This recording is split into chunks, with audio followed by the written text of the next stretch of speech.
አሁን አንቺ ሙስሊም ነሽ እያሉ ዳዕዋ አለ። አሁን አንተ ሙስሊም አሰዳቢ፣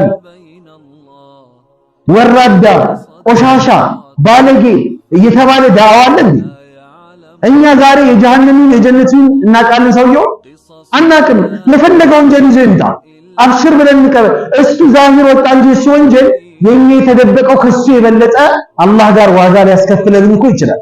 እኛን ዛሬ አላህ ስለደበቀልን ነው ዛሬ አደባባይ የወጡት ሰዎች ላይ ፍርድ እንዳንሰጥ።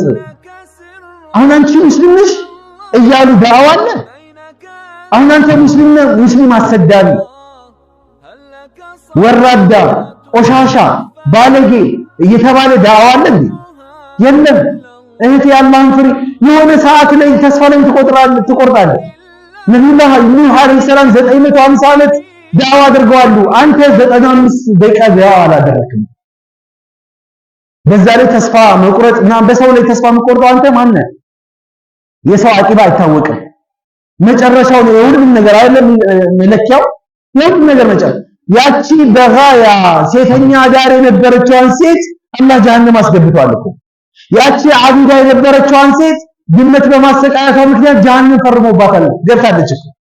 ድመት አስራ አላበላም አላጠጣም ብላ ድመቷን በረሃብ ምክንያት ድመቷ ሞተች፣ ወደ ጀሃነም ተወረወረች እቺ ሴት። ያቺ ላይ የምትቆመዋ ቀን የምትጾመዋ ሴት ጎረቤቶቿን አዛ በማድረጓ ምክንያት ኢንሃ ፊናር አላህ ተኛ የሳት ብቻ ነው።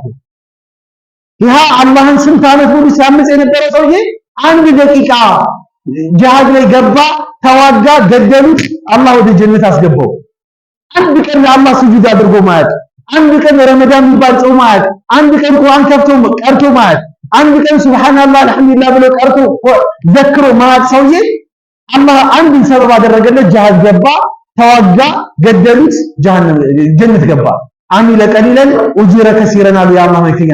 ትንሽ ኸይር ስራ ሰራ፣ ብዙ አጅር አገኘ፣ የዘላለም ጀነትን አገኘ። ይሄው ሰውዬ 100 ነፍስ ገደለ፣ ይሄው አላህ ማረው፣ ጀነት አስገባው። ይሃ ተገዳዩ ወየውለት ጉዱ ፈላ። ይሄ 99 ላይ ያለ 100 የተሞላበት ማለት ነው። እሱንስ አላህ ማረው። አያችሁ፣ ይሄኛው አላህ ጋር እንደገና እኮ ሂሳብ ይቀርብበታል። ሰውን ተስፋ በማስቆረጥ ሰውን ከአላህ መንገድ እንዳይቀርብ ማድረግ ዋጋ ያስከፍላል። እና አንድ ይሄ ነው የምንማረው። አደራ ማንም ምንም ሐለ ይሁን ሰውየውን ተስፋ አታስቆርጡት። እስልምናውን ልንነጥቀው ዛሬ እስልምናችንን የሚነጥቀን ብዙ ሰው ነው ያለው፣ ወላሂ ብዙ ሰው ነው ያለው። ስለዚህ ማንም ምንም ይበልህ አሐዲስና ቁርአን የመጣበትን ነገር አለል አይን ወራስ እንቀበላለን። የገራው ነገር ላይ እናገራለን፣ የጠበቀው ነገር ላይ እናጠብቃለን። ማንንም ለማስደሰት ብለን የገራውን አናጠብቅም፣ ማንንም ለማስቀየም ብለን ደግሞ የጠበቀውን አናገራም። አይደለም ቁርአን ላይ የመጣውን ነገር መጣም ብሎ መቀበል ይቻላል። አሽቃባጭ ይሉሃል፣ አስመሳይ ይሉሃል፣ እንትን ይሉሃል፣ ምናምን ይበሉ